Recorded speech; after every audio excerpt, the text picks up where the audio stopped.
The Predator movie franchise is back!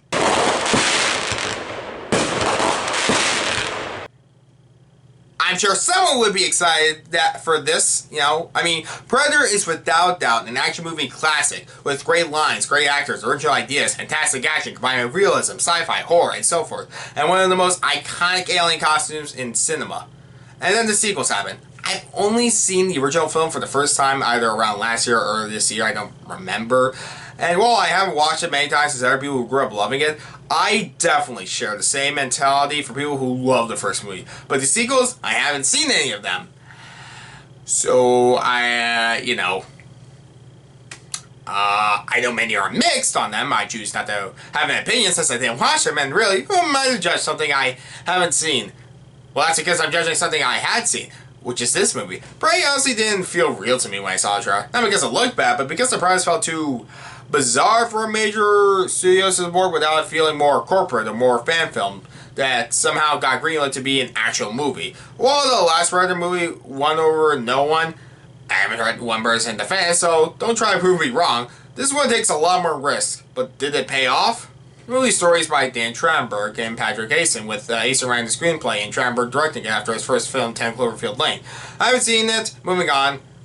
I mean, okay, I kind of seen part of it, like, I think the ending by accident, either by channel surfing once or walking in on it, but, maybe I'll watch it one day. I mean, but I guess a conversation for another time, probably. Anyways, yeah, the movie also features a main cast of not that well-known actors, until my dad explained to me Amber Midthunder was from the show Legion, which I haven't seen, but really, how would people get in to watch this movie after the last Predator was such a letdown? By having it exclusive to Hulu, of course. I mean, hey, you're not really paying for Predator. You're not paying for Well, you all know this. Disney bought 20th Century Fox, and many of the films of theirs are now Hulu exclusive because, 20th Century doesn't have a place in the industry anymore. But, well, actually, I think I would argue they do deserve a place. I mean, I think 20th Century Fox was a big pioneer, but, whatever. I mean, I guess this is probably for the best. I mean, the director originally wanted to be surprised that it was a Predator movie, not advertising it at all. That, hey, it was a Predator movie, only for it to be surprised it was a Predator movie. Like that would happen today. I went this long way to explain the plot, so what's it about? Well, why would I be saying Prey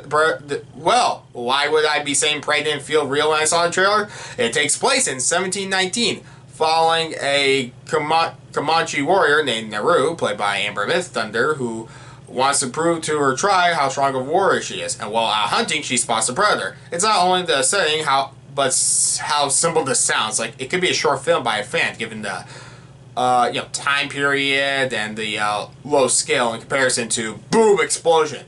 They just need a good costume and equipment and go film in the woods to make it possible. Well, it's not really those things either. I mean, it's a really simple premise, but it's done magnificently here. I wish other modern-day action movies were like this. This movie has real characters, real tension, and a huge respect for its source material.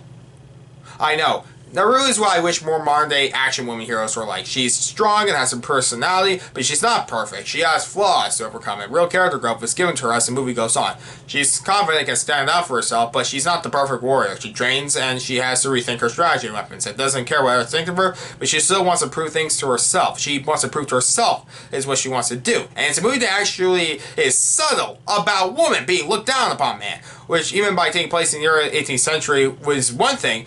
No one outright says she can't hunt because, oh, she's a woman. The other words know how to give body signals or facial expressions that make it feel like they do look down upon her, but not outright saying it's because she's a woman.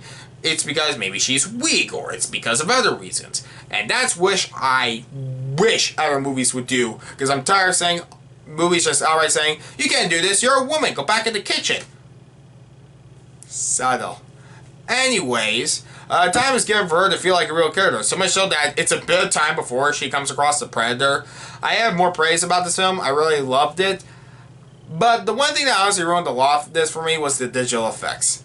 I get it. There are a number of reasons that instead of being the original costume, it was not that 100% convincing, though, for the effects they used this time, which doesn't really match its environment, going for how real this landscape and time period is.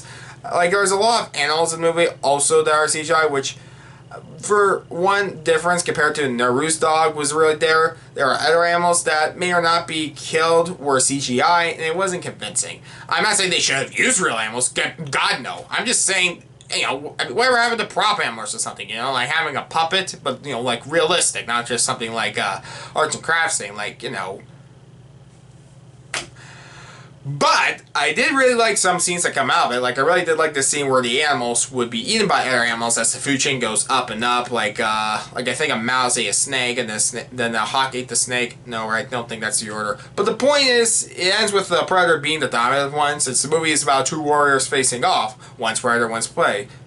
One's the predator, one's prey. Who's which?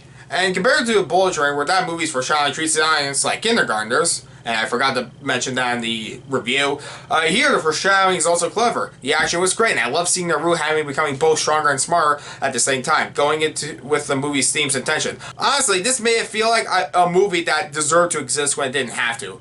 I love the pacing, the editing, and the characters, most of all. And the effects hold the movie back, but nonetheless, this movie hunts down what other prior movies have been missing. Being good again. I give Prey an 8 out of 10.